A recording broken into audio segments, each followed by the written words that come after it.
अस्सलामु अलैकुम व रहमतुल्लाहि व बरकातुहू। नहमदुहु व नसल्ली अला रसूलिहिल करीम वस्सलातु वस्सलामु अला सय्यदिल अशरफिल अंबिया'i वल मुरसलीन व अला आलिहि व असहाबिहि व बारिक व सल्लिम तस्लीमा। सम्मानित आजकेर এই বাংলাদেশ জামাত ইসলামী চট্টগ্রাম মহানগরী ওলামা বিভাগ কর্তৃক আয়োজিত শানদার আজিম উশান হযরত উলামায়ে কেরামদের এই সম্মেলনের সম্মানিত সভাপতি হযরতুল আল্লাহ মাওলানা মুমতাজুর রহমান সাহেব, সম্মানিত প্রধান অতিথি বাংলাদেশ জামাত ইসলামীর মোহতারাম কেন্দ্রীয় নায়েব আমির সাবেক এমপি চট্টলার কৃতি সন্তান বিশিষ্ট ইসলামী চিন্তাবিদ জনাব হযরতুল আল্লাহ জননেতা আনাম শামসুল ইসলাম সাহেব, সম্মানিত আজকে প্রধান বক্তা বাংলাদেশ জামাত ইসলামীর সম্মানিত অ্যাসিস্ট্যান্ট সেক্রেটারি জেনারেল বিশিষ্ট আলেমে দ্বীন, বাংলার সর্বস্তরের মানুষের পরিচিত নেতা, নন্দিত নেতা হযরতুল আল্লাহ মাওলানা রফিকুল ইসলাম খান সাহেব, সম্মানিত জামাত ইসলামীর উলামা বিভাগের সেক্রেটারি বিশিষ্ট আলেমে দ্বীন শেখুল হাদিস হযরতুল আল্লাহ হযরত মাওলানা খলিলুর রহমান মাদানী সাহেব, সম্মানিত মঞ্চে উপস্থিত বিশিষ্ট নেতৃস্থানীয় উলামায়ে কেরাম, বিভিন্ন মাদ্রাসার অধ্যক্ষবৃন্দ, মহানগরী জামাতের সম্মানিত নায়েব আমির নজরুল ইসলাম সাহেব, জনাব আজম ওবায়দুল্লাহ সাহেব, জামাতের কর্ম পরিষদ সদস্যবৃন্দ, উলামা বিভাগের দায়িত্বশীলবৃন্দ, আজকের এই সম্মেলনে আগত চট্টলার সর্বস্তরের হযরত উলামায়ে কেরাম, আমি আল্লাহ তাআলার দরবারে শুকরিয়া আদায় করছি। আজকে মুক্ত ভাবে আল্লাহ তাআলা আমাদেরকে যে উলামা সম্মেলনের আয়োজন করার তৌফিক দিয়েছেন, কেন্দ্রীয় নেতৃবৃন্দরা উপস্থিত হয়েছেন, মূল্যবান বক্তব্য রাখবেন, পরামর্শমূলক আমাদের সম্মানিত নেতৃস্থানীয় উলামায়ে কেরামরা বক্তব্য রেখেছেন। আপনারাও আজকে এখানে উপস্থিত হওয়ার সুযোগ পেয়েছেন, এই জন্য আল্লাহর দরবারে শুকরিয়া আদায় করছি। ইয়া রব লাকাল হামদ কামা ইয়ামবাগি লিজালালি ওয়াজহিকা ওয়া আযীমি সুলতানিকা। সম্মানিত হযরত উলামায়ে কেরাম,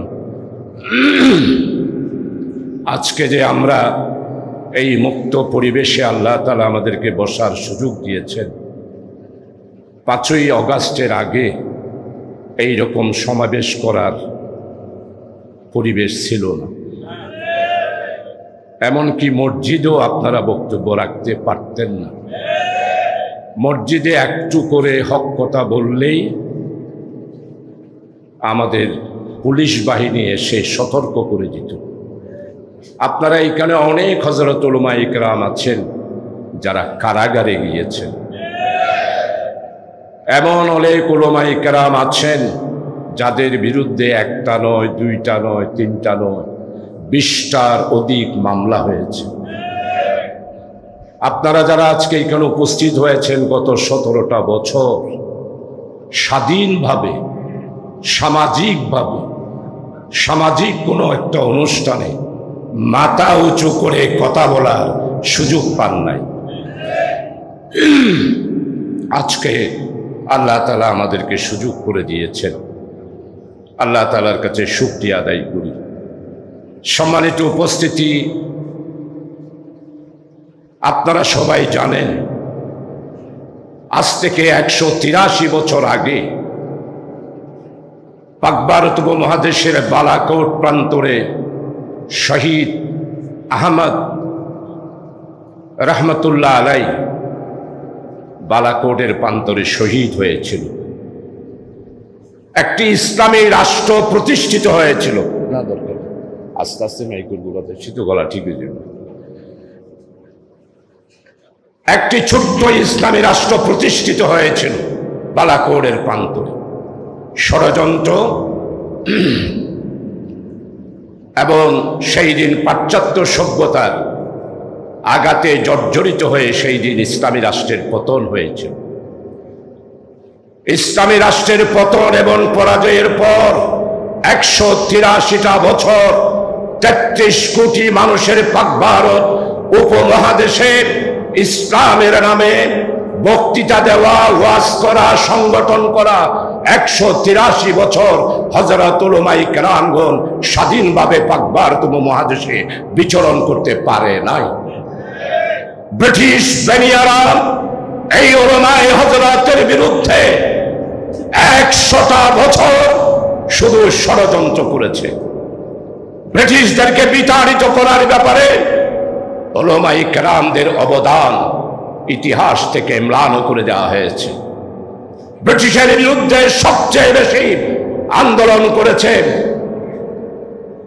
শাহ ওলিউল্লাহ মুহাদ্দিস দেহলভী রহমতুল্লাহ আলাইহি। ব্রিটিশদের বিরুদ্ধে আন্দোলন করেছেন ফকির আন্দোলন, মজনু আন্দোলন, খেলাফত আন্দোলন, রব্বানি আন্দোলন, সমস্ত আন্দোলনের নেতৃত্ব দিয়েছিল পাক ভারত উপমহাদেশের হযরত উলামায়ে কেরাম এবং বুজুর্গানে দ্বীনগণ। প্রিয় ভাইসো, ব্রিটিশ বিতাড়িত হওয়ার পর ইতিহাসকে হাইজ্যাক করেছে পুঁজিপতিরা আর সমাজতন্ত্রীরা, জাতীয়তাবাদীরা ইতিহাসকে হাইজ্যাক করে উলামায়ে কেরামদেরকে ইতিহাস থেকে সম্পূর্ণরূপে মুছে দিয়েছিল। স্বাধীনতা আন্দোলনে উলামায়ে কেরামদের ত্যাগ, তিতিক্ষা, কুরবানি, কারাগার, এই সব কিছু আজকে ইতিহাস থেকে মুছে গিয়েছে। প্রিয় ভাই, সবটি কেমনি মুহূর্তে 1941 সালে মর্দে মুজাহিদ সৈয়দ আবুল আলা মওদুদী রহমতুল্লাহ আলাইহির নেতৃত্বে 75 জন ইসলামী ব্যক্তিত্ব একত্রিত হয়ে জামাত ইসলামের যাত্রা শুরু হয়েছিল। আপনাদের ইতিহাস জানা আছে, মাওলানা মওদুদী রহমতুল্লাহ আলাইহি জামাত ইসলামীর আমির হিসেবে নির্বাচিত হয়ে সর্বপ্রথম 75 জন মানুষ ঐক্যবদ্ধভাবে সেই দিন শপথ গ্রহণ করেছিল। শপথের বাক্য ছিল কুল ইন্না সালাতি ওয়া নুসুকি ওয়া মাহইয়ায়া ওয়া মামাতি লিল্লাহি রাব্বিল আলামিন। আজকে 75 জনের এই কাফেলা সারা বিশ্বে ইসলাম বিরোধী সমস্ত শক্তির বিরুদ্ধে চ্যালেঞ্জের মোকাবেলা করে ইসলামকে শ্রেষ্ঠত্ব প্রমাণ করছে জামাত ইসলামী। পৃথিবীর এমন কোন দেশ নাই যেখানে জামাত ইসলামের সংগঠন নাই। পৃথিবীর ইউরোপীয় এমন কোন স্টেট নাই যেখানে আলহামদুলিল্লাহ জামাত ইসলামীর নামে কাজ হচ্ছে না। আজকে পৃথিবীতে ইসলামকে একটি পরিপূর্ণ জীবন ব্যবস্থা হিসাবে পরিচিতি করে ইসলামকে পরিপূর্ণ জীবন ব্যবস্থা হিসাবে মানুষের কাছে প্লেস করেছে, উপস্থাপন করেছে জামাত ইসলাম।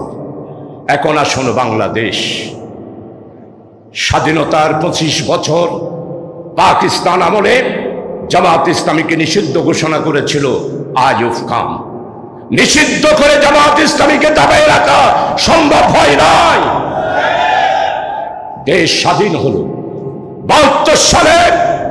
মরহুম শেখ মুজিব জামাত ইসলামীকে নিষিদ্ধ করে রাখল।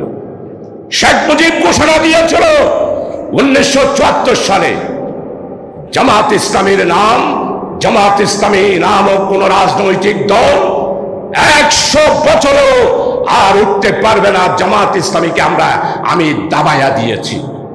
আজকে আপনাদের কাছে জিজ্ঞাসা করতে চাই, শেখ মুজিব আপনি কোথায় আর জামাত ইসলামী কোথায়? জামাত ইসলামীকে দাবায় রাখা সম্ভব হয় নাই। 72 থেকে 75 আমাদের উপর নির্যাতন করেছেন, নিপীড়ন করেছেন, মামলা দিয়েছেন, কারাগারে দিয়েছেন। আমাদের সম্মানিত ভারপ্রাপ্ত আমির মরহুম আব্বাস আলী খানকে যাবজ্জীবন কারাদণ্ড দেওয়া হয়েছিল 1973 সালে। আমাদের নায়েব আমির মাওলানা আবুল কালাম মোহাম্মদ জৌসফকে যাবজ্জীবন কারাদণ্ড দিয়েছিল। এরপরে জামাত ইসলামীকে 96-তে আওয়ামী লীগ ক্ষমতায় আসলো।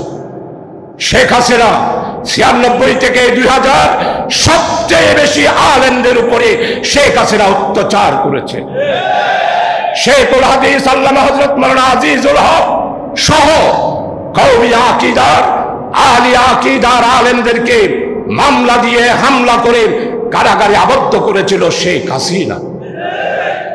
এরপরে 2008 সালে ক্ষমতায় আসার পর 17টা বছর, এই 17টা বছরের ইতিহাস আমি বর্ণনা করব না।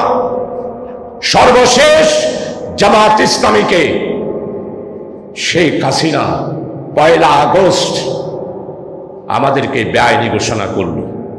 জামাত ইসলামী বিশাল কারারত, 1 তারিখ গেল, 2 তারিখ গেল, 3 তারিখ গেল, 4 তারিখ গেল, 4 দিনের মাথায় আল্লাহ তাআলার কত বড় নিয়ামত জামাত ইসলামী। আল্লাহ তাআলা জামাত ইসলামীকে রহম করেন, জনশক্তিকে বাঁচিয়ে রাখেন। 14 দল, আমি আপনাদের খেদমতে আরোপ করব, 14 দলের যারা নেতা রাশেদ খান বেলন, আমির হোসেন আমু, দিলীপ বড়ুয়া, আর যাতে করে বাংলাদেশে 14 দল রাজনীতি করতে না পারে সেই জন্য 14 দলের বিরুদ্ধে আপনাদেরকে জনগণকে হুঁশিয়ার করতে হবে। জনগণকে প্রতিরোধ গড়ে তোলার জন্য তাদেরকে আর যাতে করে রাজনীতি করতে না পারে সেই জন্য বক্তব্য আপনাদের রাখতে হবে। শাহরিয়ার কবির 18টা বছর দাড়ির বিরুদ্ধে, টুপির বিরুদ্ধে শাহরিয়ার কবির গ্রেপ্তার হয়েছে। এইরকম মুনতাসির মামুন, শাহরিয়ার কবির বাংলাদেশে যাতে করে আর কোনো রাজনীতি করতে না পারে সেই জন্য জনতাকে আপনাদেরকে ঐক্যবদ্ধ করতে হবে। 4 দিনের মাথায় 18টা বছর আমরা সহ্য করলাম, হামলা, মামলা, কারাগার, নির্যাতন, আইনাগর, সর্বশেষ ফাঁসির কাস্ট। শেখ হাসিনা, আল্লামা দেলোয়ার হোসেন সাইদি সাহেব যদি বাংলাদেশ থেকে চলে যেতে চাইতেন, পৃথিবীর অনেক দেশ ছিল ওনাকে নাগরিকত্ব দেওয়ার। আল্লামা হযরত কি বললেন, দেশ আমার, আমি এইখানেই থাকবো।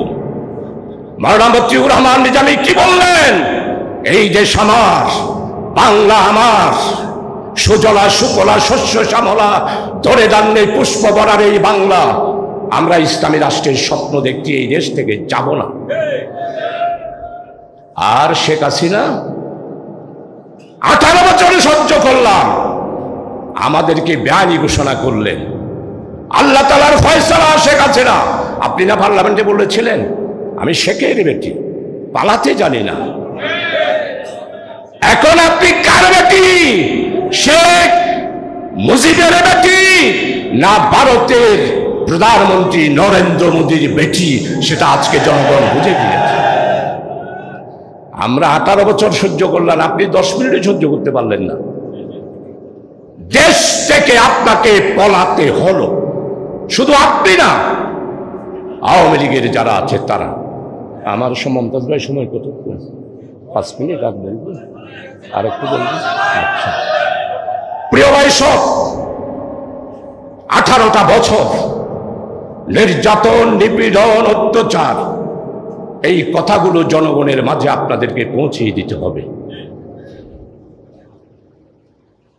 শেখ হাসিনা, আপনি 18 বছরে আপনার আব্বা এবং শেখ হাসিনা, আওয়ামী লীগ সবচেয়ে বেশি ইসলামের ক্ষতি করেছে শেখ মুজিব আর শেখ হাসিনা।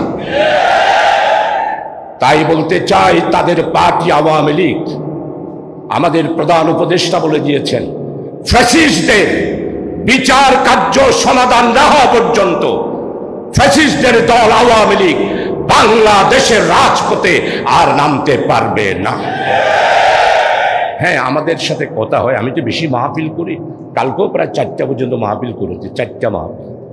লোকেরা অনেকেই বলে, এই সরকার কি ঠিকই বলে, এই সরকার তাই বলে, আবার হনো আওয়ামী লীগ নেই মনে কুতকুতি হতে আবার হনো আওয়ামী লীগ নেই। প্রিয় ভাই সব, এই সরকার ক্ষমতার জন্য সরকার গঠন করে নাই। এই সরকার ইনশাআল্লাহ নির্দিষ্ট টাইমে যৌক্তিক সময় আর একটি নির্বাচন দিয়ে চলে যাবে। তাই আপনারা মনে করেন না এই সরকার খুব দুর্বল। এই সরকার দুর্বল হলে শেখ হাসিনাকে পালাতে হতো না। শেখ হাসিনাকে একজনে টেলিফোনে বলতেছে, আফা রে, এই দেশের মানুষ আপনার জন্য কাঁদতেছে, আপনি নাই, বাংলাদেশ আন্ধার অন্ধকার হয়ে গেছে। ওই দিক থেকে আফা ফুলে গেছে, বোধহয় বাংলার মানুষ আবার আমাকে চায়। তুমি চিন্তা করো না, আমি একদম কাছাকাছি আছি বর্ডারে, চট করে একদিন ঢুকে পড়ব। শেখ হাসিনা, আপনি চট করে ঢুকবেন, আর এই দেশের জনগণ আঙ্গুল চুষবে না, ফট করে ধরে আপনাকে গট করে পদ্মা নদীতে ডুবায়া মারবে আপনার দংশ। খেলা পাইছেন? ডক্টর ইউনূস বিশ্ববরণ্য স্কলার, জাতিসংঘে বক্তব্য রেখেছেন প্যালেস্টাইনের পক্ষে, জাতিসংঘে বক্তব্য রেখেছেন আরকানের মুসলমানদের পক্ষে। কই আপনারা তো প্রধানমন্ত্রী ছিলেন, কই প্যালেস্টাইনের পক্ষে তো বক্তব্য রাখতে পারেন নাই। তাই আজকের এই সমাবেশে সর্বস্তরের হযরত উলামা ইকরামদের কাছে বলবো, 18 বছরের দুর্নীতি, 18 বছরের মানি লন্ডারিং, 18 বছরের অত্যাচার, নির্যাতন, নিপীড়ন, আয়নাঘর, হত্যা, সবকিছুর ব্যাপারে জনগণকে সজাগ করার দায়িত্ব আপনাদের। আপনাদেরকে এই দায়িত্ব পালন করতে হবে। বাংলাদেশ জামাত ইসলামীর সম্মানিত আমির ডক্টর শফিক বাংলাদেশের নেতা নয়, উনি এখন এশিয়ার সীমানা পার হয়ে বিশ্ব নন্দিত নেতা হিসেবে বিশ্বের কাছে স্বীকৃতি পেয়েছে আল্লাহর মেহেরবানি। উনি কি বলেছেন? আমরা যদি ক্ষমতায় যাই 10 লক্ষ টাকা উইদাউট মর্টগেজ আমরা জনগণকে ঋণ দেব বিনা শর্তে। সোজা কথা। আপনারা 18 বছর আগে বক্তব্য দিয়া বলেছিলেন ঘরে ঘরে চাকরি দেব, 10 টাকা কেজি করে চাউল খাওয়াবো। পারছে 10 টাকা কেজি চাউল? আমরা 4 দলীয় জোট 2006 সালে আমাদের চাউলের মূল্য ছিল 15 টাকা কেজি, আর আপনি বলেছিলেন 10 টাকা, আরো 5 টাকা কমাবেন। সেই 10 টাকার চাল আমাদেরকে 60 টাকা, 55 টাকা, 50 টাকা কেজিতে কিনে খাইতে হয়েছে। ঘরে ঘরে চাকরি আপনি দিতে পারেন নাই, বরং বেকারের সংখ্যা বাড়িয়েছেন, দুর্নীতি বাড়িয়েছেন। সোজা কথা। 2,62,000 কোটি টাকা শুধু একটা পরিবারে বিদেশে পাচার করেছে, সিঙ্গাপুরে মার্কেট নিয়েছে। পিকচার আপনারা দেখেছেন। আমি বক্তৃতায় বলি, এই পরিবারকে যারা কথা দিয়ে সাহায্য করেছে, যারা লোন নিয়ে ব্যাপারে সুপারিশ করেছে, সম্মানিত প্রধান উপদেষ্টা, সবাইকে গ্রেপ্তার করতে হবে।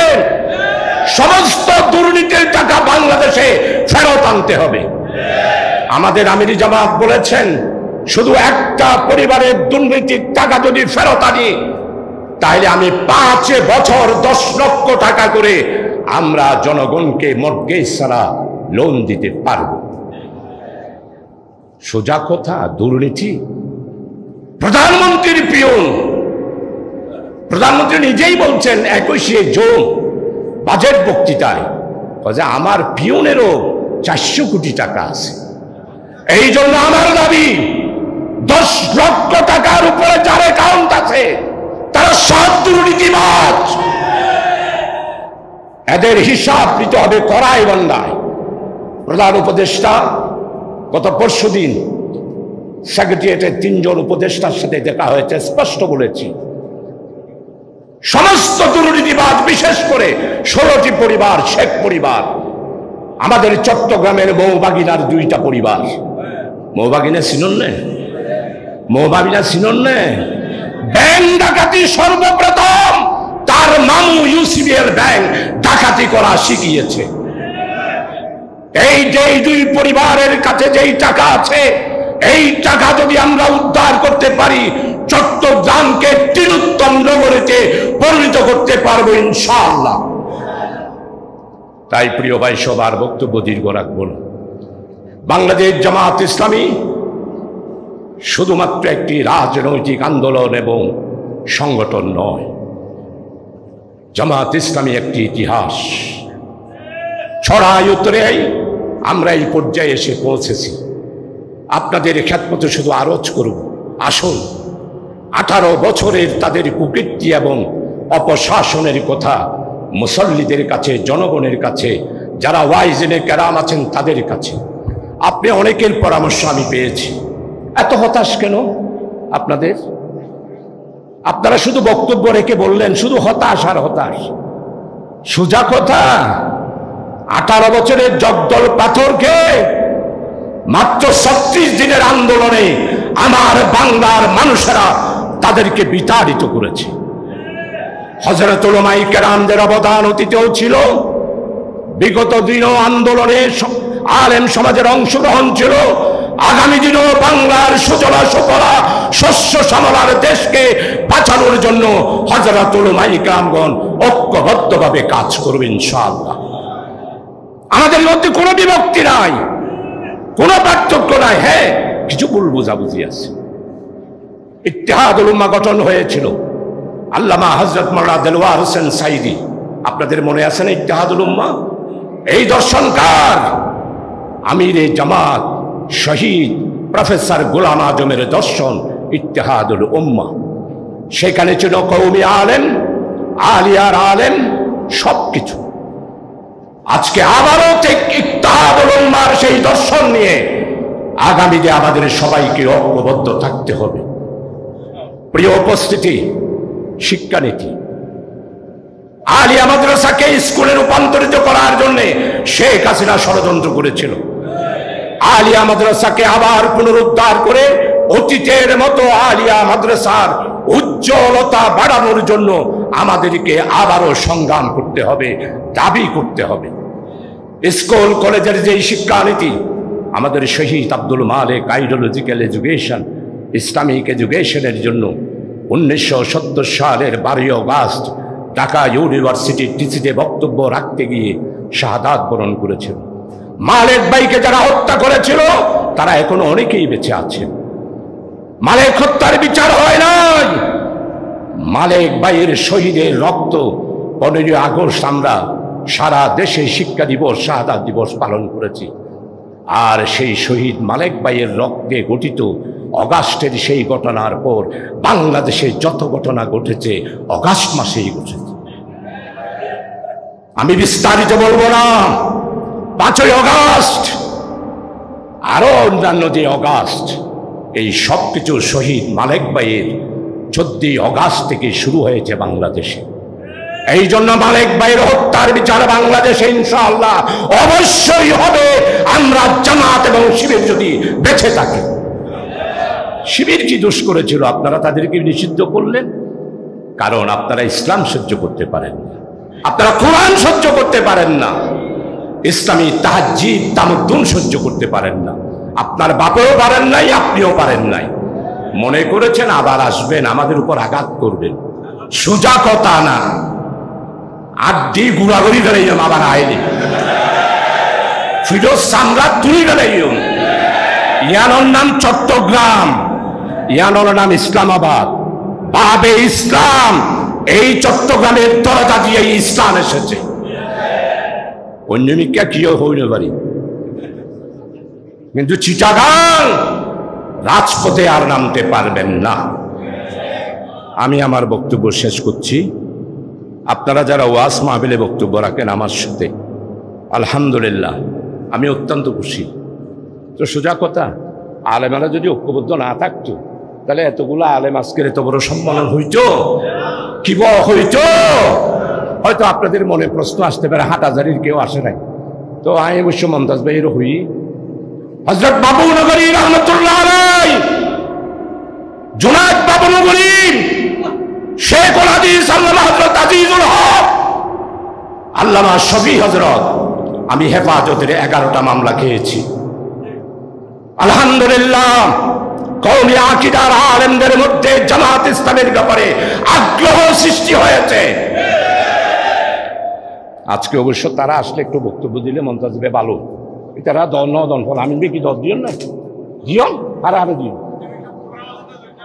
আচ্ছা ঠিক আছে। আমিন ভাই বলতেছে অন্য জায়গায় প্রোগ্রাম আছে, এই জন্য আসতে পারে নাই। আবার ইনশাআল্লাহ কওমি আলিয়া কি আমি না কি আমি ফাতিহা দৌন্যা নদৌন্যা সবাইকে একসাথে করে চট্টগ্রামে উলামা সম্মেলন হবে ইনশাআল্লাহ। সেখানে আমির জামাত ডক্টর শফিক সাহেবও আসবেন। উনি বক্তব্য রেখে কি বলেছেন? হন ও আল্লাহ আল্লাহ আল্লাহ, আর মৌলানা তৈয়ব সাহেব আল্লাহ আল্লাহ আল্লাহ, চট্টগ্রামের হেফজ কানার আলহামদুলিল্লাহ হেফজেল কোরআন যিনি চট্টগ্রামে বাঁচিয়ে রেখেছেন হযরতুল আল্লাম আলহাজ মাওলানা কারি তৈয়ব সাহেব মাতাজিল্লুল আলী, উনি ইনশাআল্লাহ তশরিফ এনেছেন। তাইলে আরা সম্মেলন সাকসেসফুল ন, সাফল্য আল্লাহর মেহেরবানি। একজনেই যথেষ্ট, আরো বহুত আছে, আরো বহুত কওমি আলেম। আরা মামুন ভাই হাটহাজারের ফারেক মামুন ইরশাদ নূরি, উনিও এসেছেন ইনশাআল্লাহ। আগামীতে আমির জামাত যেই বক্তব্য রেখেছেন আলিয়া এবং কওমি আলেমদের মধ্যকারে যে দেওয়াল, এটা আমরা ভেঙে দেব। ইত্তেহাদ উম্মার দর্শনে আমরা সমস্ত উলামায়ে হযরতকে ঐক্যবদ্ধ করে বাংলাদেশে উলামায়ে কেরামদের নেতৃত্ব, বিশেষ করে বৈষম্যহীন ন্যায় এবং ইনসাফ ভিত্তিক ওয়েলফেয়ার একটি স্টেট, যেটার স্বপ্ন বর্ণনা মতিউর রহমান নিজামী দেখেছিলেন, অধ্যাপক গোলাম আজম দেখেছিলেন। আজকে তাই তো বিশ্বের স্লোগান, ইতিহাসকে দিচ্ছে নারা জামাত ইসলামের চিন্তাধারা, ইতিহাসকে দিচ্ছে নারা মওদুদির চিন্তাধারা। সারা বিশ্বেই এই স্লোগান হচ্ছে। ওনারা স্লোগানিবে দিতে পারিবেন নে, বড় আস্তে করে হইলেন, স্লোগানিবে দিতে পারিবেন নে। ইতিহাসকে দিচ্ছে নারা জামাত ইসলামের চিন্তাধারা, এই স্লোগান আপনারা দিবেন, দোয়া করবেন। চট্টগ্রাম মহানগরী আলহামদুলিল্লাহ আমাদের উলামায়ে কেরাম আমরা ঐক্যবদ্ধ আছি, ঐক্যবদ্ধ থাকব। আগামীতে আমরা বৃহত্তর পরিবেশে উলামায়ে কেরামদের দায়িত্ব, কর্তব্য, ইমামদের বক্তব্য ইনশাআল্লাহ জনগণের পৌঁছানোর জন্য আমরা সংগঠিতভাবে কাজ করব। আপনাদের সবার আন্তরিক সহযোগিতা কামনা করে কেন্দ্রীয় নেতৃবৃন্দ, বিশেষ করে রফিকুল ইসলাম খান সাহেব, সম্মানিত প্রধান অতিথি আনাম শামসুল ইসলাম, এটাই চট্টগ্রামের ফু হইল, এখন ঢাকা গেইও, এখন এটা ঢাকা যাই এরা হাম করেন। তো আল্লাহ দিলে হাম আরো বেশি ঘুরি ঘুরি পাল্লায় দোয়া করি। আমাদের বক্তব্য এখানে শেষ করছি। ওয়া মা তৌফিক ইল্লা বিল্লাহ। আসসালামু আলাইকুম।